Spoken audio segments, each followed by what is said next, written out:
Maayong adlaw kaninyong tanan nga nagpaminaw karon ning tulumanon, kini ang akong suliran. Ilabi na ninyo Dr. Rene Ubra o Attorney Elaine Bathan. Ingon man sa mga artista nga maghatag og kinabuhi ning akong suliran. Taguan lang kunyo sa pangan nga Shine, hingkod ang pangidaron, Minyo og taga Valle Hermoso, Negros Oriental. Punto legal kining akong suliran. Bahin kini sa akong manghod nga taguon ta lang sa pangan nga Inday. Nga napamabdusan og mas maguwang pa niya diyang 17 anyos pa lang siya. Aron niyo hisabtan, sugdon ko diyang nagtrabaho pa ko sa Iloilo. Ingon ini ang mga panghitabo.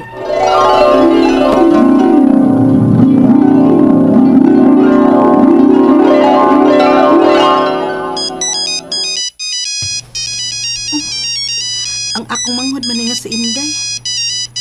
Nalawag man siya, uy. Ako lang tubagon. Hello? Day? Hello, te. Ah? Mana ko ni mo dan sa Iloilo, be. Manarbaho na lang ko. Ha? Ano man? Nga nag-eskwela pa man ka?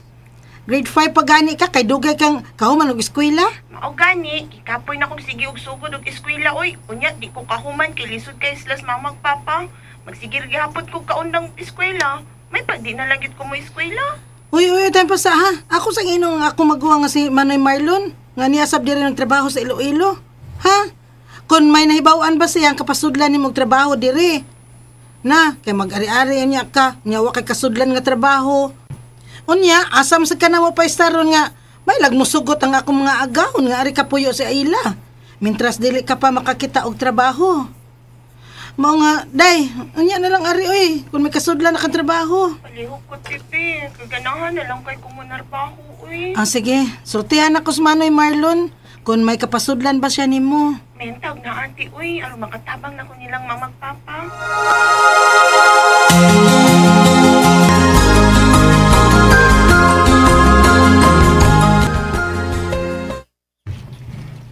Ha? Manarbaho na lang siya? Unya ang iyang pag-eskwela. Maunda na lagi ko no siya Manoy, uy. Ang narbaho na lang ko no. Na. Wara bagid ko'y nahibaw anda nga nagkinahanglan og mga trabahante nga atong kapasudlan ni Inday. Oh, suwayan lang nako si Mark Manoy. Ang akong uyab. Hala sige. Base na to og may kaila si Mark nga kapasudlan sa atong manghod og trabaho.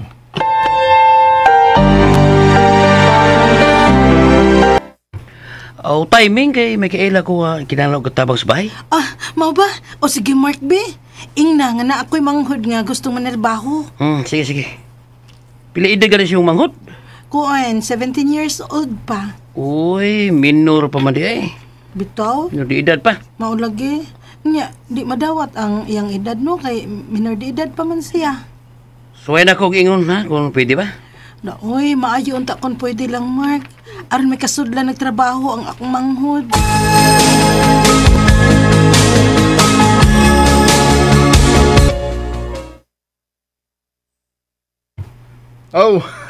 Maayo day noon nga may kaila si Mark nga nagkinahanglan og trabaho. O lagi, pero suwayan palagi ni Mark kung mo dawat ba og minor de edad noy. Maayo lang unta. Oy, hala, kadiyot sa noy ha. Si Mark mani. Hello Mark. Shine, ako nang gingnan to nagkinahanglan ko tabang. Unya? Isugot ra nga. 17 anyos pang usod. Ay, hala, salamat in taon. Sige Mark ha. Akong ingnon ang kumanghod. Nga palargahon na lang din sa Iloilo. Kay may kasudlan na siyang trabaho.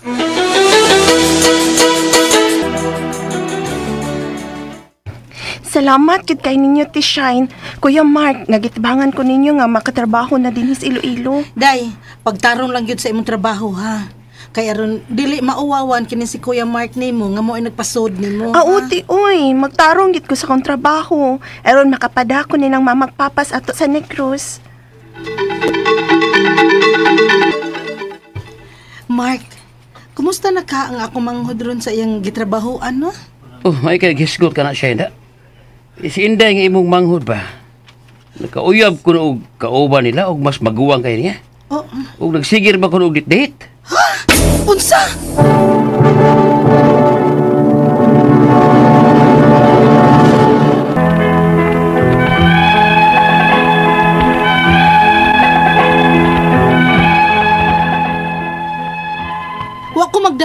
nakauyab dayon ang ako manghod sa iyang gitrabahoan sa didto pa kami sa Iloilo nga mas maguwang pa kainyag edad.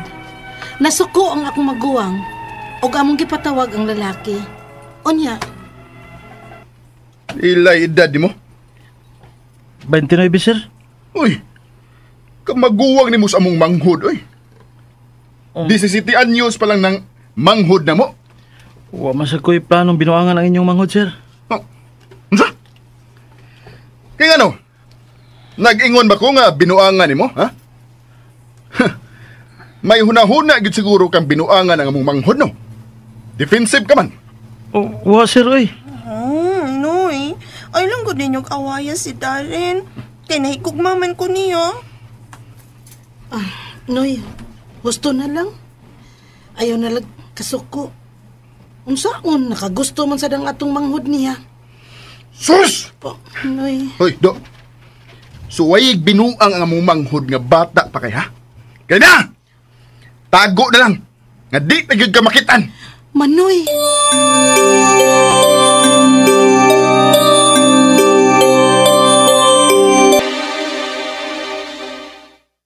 Kumusta naman ka karon ako manghod sa iyong gitrabahoan? Shine. Naku, pagkati sultir mo. Ha? Bahay na basad sa akong manghod? Kang Inday? Oh, nung si Inday yung nasuod si muna-una. Bayan na tong duha, oy. Oh, ay, kuyawan lang ko da. Kay, nga naman di ay ta. Magminyo na siguro tayo. Ha? Magpakasal na ta. Aron kinaugalingon na ta. Oh, kuan, kano sa man ang imong plano nga magpakasal ta, ha? Kay, ang pagpahibaw naman lang nako sa duha ko kaigsuon nga ni Adin magtrabaho sa Iloilo. Kay, natural, papaulion tasab sila, aron katambong sa atong kasal. O makapananghidaan sa ilang mga amo. Ay, kadiyat sa ahan. Si Papa? Marusid si Mama ni nanawag da. Hello, Ma. Hello, Shine. Naunsa man ris Inday nga nauli man diris ato nga masakiton na. Ha? O sa'y nauli diha si Inday? O lagi di as ato nauli. Daghang gipamati. Ato unsa ning ipa-doktor day. Aw, kuan, mauli man niya mi diha, Ma. Kay gusto na sa akong uyab nga magminyo na mi. Diha lang ulit magsulti bahay ni Inday, Ma. O sige kay miundang man kunong iyang dugo ug daghang gipamati. Unsa?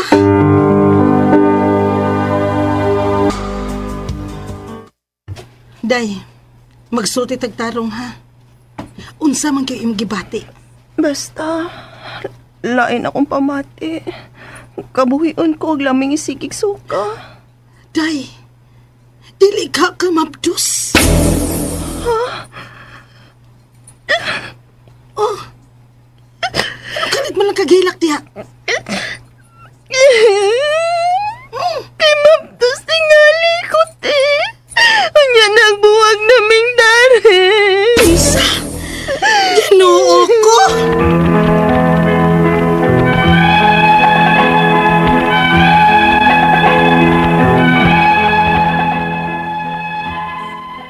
Mabdos gyud ang akong manghod. Og wa namin nahimo kay wa naman gyud pakita pa ang nakapamabdos niya. Amo na lang giatiman ang iyang pagmabdos o pagpanganak. Og nagda sa apelyido sa akong manghod ang bata. Naminyo na karon og tarong nga akong manghod. Gusto unta nila nga padadon sa apelyido sa iyang nabana ang iyang anak nila ni Darren. Og ang akong mga pangutana mao kining mosunod unang pangutana. May tulubagon ba sa balaod ang nakapamabdos sa akong manghod dihang 17 anyos pa siya og 29 anyos ang lalaki? Unsa man unta ang pwede namong ikaso niya nga gipaangkan raman niya nga among manghod? Ikaduhang pangutana. 7 years old na ang bata karon. Og wa gyud mo sustento ang amahan sa bata. Unsa man say angay namong ireklamo ana? Pwede ba namo siyang panilngan sa iyang obligasyon sa bata gikan pagkatao? Ikatulong pangutana. Nagda sa apelyido sa akong manghod ang bata og naminyo na karon sa lain ang akong manghod. O gusto unta nila nga padadon ang bata sa apelyido sa iyang nabana. Pwede ba? Unsaon man, dili ba hasol? Ikaw pa to katapusang pangutana. Kung ipausab na mo ang apelyido sa bata, mananghid pa ba mi sa iyang amahan, ana? O kung kuhaon sa amahan ng bata, may katungod ba siya nga wa man gyud gani siya kagasto bisag piso sa bata? Palihog, tabangi og tambagi ko. Kini ang akong suliran, Shine. Mayong adlaw mga suking tigpaminaw, kini si Attorney Elaine Bathanog. Ako gihapon ang mohatag ninyo og tambag tubag solusyon. Kalinawan sa inyong mga pangutana, mga problemang may punto legal, personal. Mga problema na to sa ato ang mga record of birth, marriage certificate, mga legal nga mga dokumento, no? Mga kabutangan, ato ang mga karelasyon, kapikas, kabanay, mga emotional ug mga personal na tong mga problema ay sus ay magkaguol ana nas Attorney Elaine ipadadayon ang inyong suwat sa kini ang akong suliran official writers page. Pwede sad atong ipadala sa suliran_612@yahoo.com or sa 3rd floor Jose R. Martinez Building, Osmeña Boulevard, Cebu City. No, klase-klaseng pamaagi gyud na ha. Amo ang gihatag ninyo ay mo pagduha-duha, ay mo kaikog, ayaw mo kauwaw, kitang tanan oy, naay problema, ay mo pagtuo no, nga sa Attorney Elaine, way problema, huy in town, naa sa taon tay mga problema, kibaw lang ta mo dala. Og naapod tay mga higala, naapod tay mga kaila nga pwede po natong masturyahan. Mao nang naapod ning ato ang programa. Tungod kay kami no ni Dr. Obra labi na sa mga medical ninyo nga mga pangutana ug mga problema na ami kauban ang RMN nga andam nga muhatag og tambag og tubag anang inyong mga pangutana. No, virtual man lang gani, on air man lang gani mininyo mapaminaw pero nang hinaot gyud mi no nga sa matag adlaw nga makapaminaw mo, makarelate mo sa problema or kibaw mo nga inyong suwat ang amo ang gibasa, maka-feel mo nga naamoy kauban nga mugiya, naamoy higala, no nga mo abag ninyo anang inyong problema, wa mo mag-inusara. Naami naning ato ang stasyon, no? Muna magpasalamat gyud kog dako sa ato ang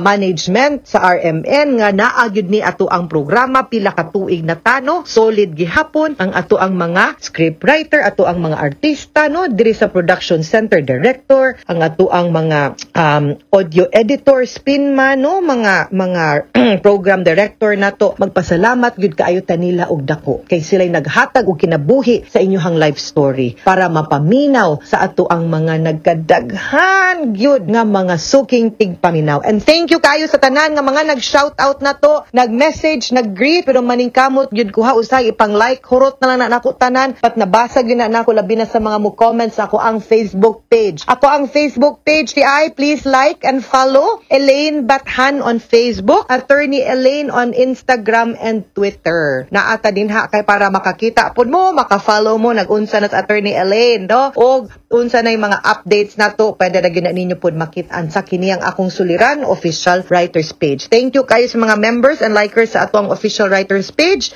So padayon lang gyud ta og like og follow. Thank you kay sa inyong mga greetings and mga heartwarming comments. No, I love you guys. Salamat gyud kaayo sa inyong padayon nga pagsubaybay, pagpaminaw, paghigugma ug pagsuporta. Letter sender na to karong adlaw at tawago na to sa pangalan nga si Shine. Si Shine taga Lassi Siquijor. Si Lassi, no? Kabahin ni suwat ni kabahin sa iyahang manghod nga ipatago lang pud niya sa pangano kay medyo sensitive pud ni nga mga issue kay na mabdus man. Okay? Unang pangutana, may tulubagon ba sa balaod ang nakapamabdo sa ako ang manghod? Bihang 17 years old pa siya ug 29 years old ang laki. Agoy, unsa man unta ang pwede namong ikaso ani niya nga gipaangkan raman niya ang among manghod. Kani nga layo kay disparity, di pareha sa atong niagi nato nga suwat nga dugol ra kaayo makaingon gyud ang mga way buot pa. Kani ang laki 29, ang bata minor de edad. Pwede gyud siguro tang makakiha og rape ani. Nga wa man lang gani siya manubag nga nabuntis pagyud niya ang bata nga 17 anyos. Murag di gyud ni maayo, di gyud pud ni sakto, no? So pwede gyud ang mukiha ani. Ang bata 7 years old na karon ug wa gyud mo sustento ang amahan. Unsay angay namong ireklamo? Pwede ba namo siyang paninglan sa iyang obligasyon sa bata gikan sa pagkataw? Kaayo gyud kay siya may amahan, siya gyud untay manubag ana sa sukad pa pagkamabdos hangtod nga karong 7 years old na ang bata sa tanan niyang mga kinahanglan. Silang duhaman, no? Labi na nga ang mama wa pay buot, wa pay trabaho, wa pay eskwela, wa panahon mag-eskwela, wa pay panginabuhi. siya gyud unta ang angay nga mo abag unta ana bagagnaong sa nis Darren ha nganong mang intawong nilimod siya tuga-tuga siya pakigrelasyon sa gaapas lang sa kabatanon bagagnaong ha no sa man ni mangin anig mga tawhana intawon mga way batasan no so kinahanglan gyud siyang manubag ana paningla nato siya file nato siya og kaso nga support. Okay, pwede kaya to siyang ikiha-kriminali for economic abuse. Ikatulong pangutana, nagdala sa apelido sa akong manghod ang bata og naminyo na karon sa lain ang akong manghod og gusto nila nga padadon ang bata sa apelido sa iyang nabana. Pwede ba? Unsaon man, dili ba hasol? Okay. Ang purpose siguro ninyo nga padadon kay murang giako namang gyud na no sa iyahang nabana isip anak para makadasya sa apelido ang process will have to be adoption. Kay kung nangamahan gyud na no buyag-buyag maayog gawi palangga gyud as if iyahang anak ipa-adapt na lang na nato kalintan ta na lang na siya og kuha katong iyahang biological nga papa og ihatag na lang gyud nato ang katungod og obligation ngadto na sa iyahang stepfather no ang process ana will have to be adoption no dili siya medyo karon murang di naman good na may bag-ong balaod nga nag-ingon nga dili na inaanak kahasol di natakihanan matug korte admin proceeding na lang ang pag file na tuog adoption. Ikaupat og katapusang pangutana kung ipausab namo ang apelyido sa bata mananghid pa ba mi sa iyang amahan o kukuhaon sa amahan ng bata may katungod ba siya nga wa man gyud siya kagasto. Like I said para mawagtangan og katungod ang papa adto tag adoption kay that's the only way pud nga mada sa bata ang apelyido sa napangasawa sa imuhang manghod. Ang effect manggod sa adoption is makuhaan gyud sa tanan nga katungod ang amahan, ang biological father. Wa na siya katungod makakita, wa na sad siya katungod. Pero kitap kamo pod on your end, wa na pod hindi na pod ta kapangayo ngadto sa iyahang papa og financial obligation kay mahug naman gyud nga di na siya as far as the law is concerned, no, ang atong gobyerno is concerned, ang mahimong papa ang kana mang asawa sa imuhang manghod. Wa na gyud di na gyud na lingion ang kanang iyahang biological nga papa kanas Daniel nga amahan ana wa na gyud siya katungod pa maski gamay, no? So mounay mahitabo. So decide mo if mauna or mupadayon ba mo og pangayo og sustento ngadto niya nga wa man siya ayo. Para nako kung maayo gawi no tan-aw ninyo okay gyud ni siya nga papa palangga niya isip iyahag yung anak ipa-adapt na lang na ang kanang bata kaysa magsalig ta atong mga taong irresponsable guay ayo, di ba? Mga sukintig paminaw, hinaot unta nga naamoy nakutlo na pagtulunan karong adlaw. Kini si Attorney Elaine Bathan, daghan kayong salamat sa inyong pagpaminaw sa atong tulumanon hangtod sa sunod nga sugilanon din higapon sa tuang programa. Kini ang akong suliran gikan sa RMN Production Center, Radyo Mo Nationwide. Tatak RMN, daghang salamat ug maayong adlaw.